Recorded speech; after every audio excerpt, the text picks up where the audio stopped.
بالکل ویسے ہی جیسے گھوسٹ نے ہیملیٹ کو بتایا تھا اس کی فادر کی ڈیتھ کا۔ ہیملیٹ کا مقصد یہ تھا کہ جب کلاڈیس اس پلے کو دیکھے گا تو جو اس وقت فوراً اس کا ریئیکشن ہوگا اس سے ثابت ہو جائے گا کہ یہ گلٹی ہے یا نہیں۔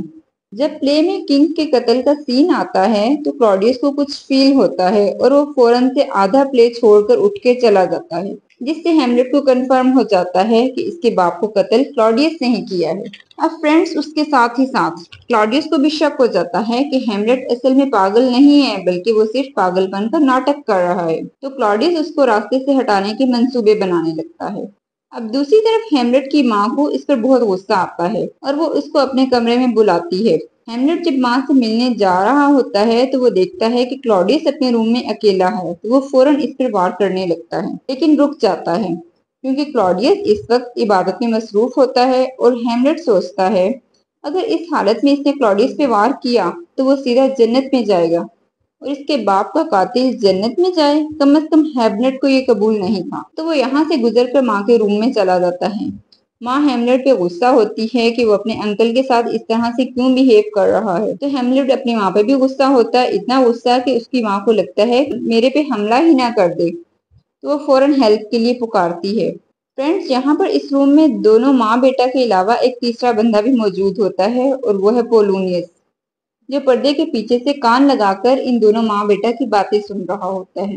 ہیملیٹ کی ماں کی آواز سن کر وہ بھی فوراً سے ہیلپ کے لیے پکارتا ہے، تو ہیملیٹ پردے کے پیچھے سے فوراً ہی اس پر وار کر دیتا ہے، یہ سمجھتے ہوئے کہ پردے کے پیچھے کلاڈیس ہے۔ جب ہیملیٹ وار کرتا ہے تو پولونیس کی موقع پر ہی ڈیتھ ہو جاتی ہے۔ فرینڈز اس طرح ہیملیٹ جو ایک نوبل نیچر بندہ ہے اور ہر قدم پھونک پھونک کر رکھ رہا ہوتا ہے، اس سے انجانے میں ایک بہت بڑا جرم سرزد ہو جاتا ہے۔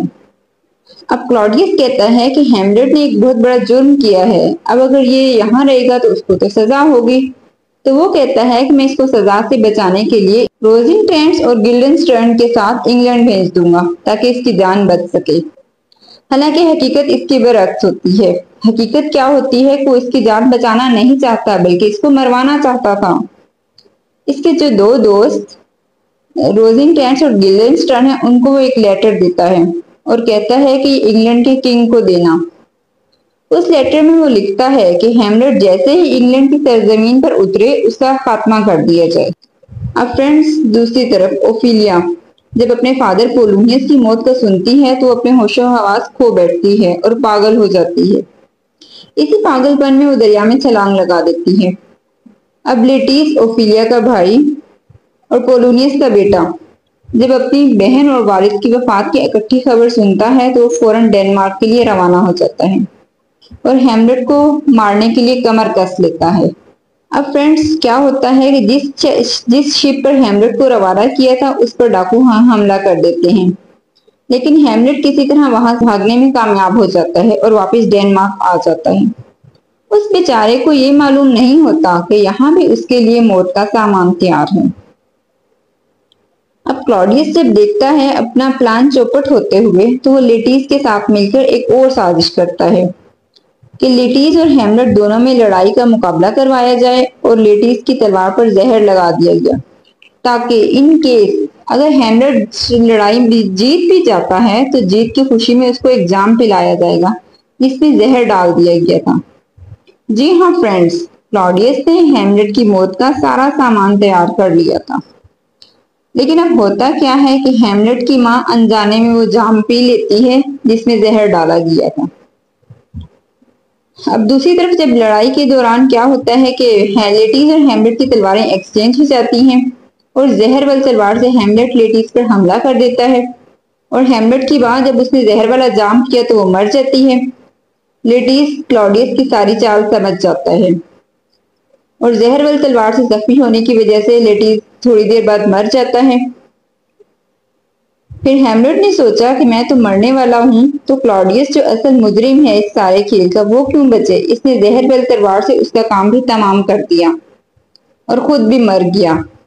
اب وہاں تھوڑی دیر میں ناروے کا پرنس فورٹنبراس پہنچ گیا جو یہ سب دیکھ کر بہت زیادہ حیران ہوا، تو ہوریشیو جو ہیملیٹ کا فرینڈ ہے اس نے اس کو ساری کہانی بتائی۔ فورٹنبراس ہیملیٹ کے رویے سے بہت متاثر ہوا اور اس نے ہیملیٹ کو ملٹری پروٹوکول کے ساتھ دفن کیا۔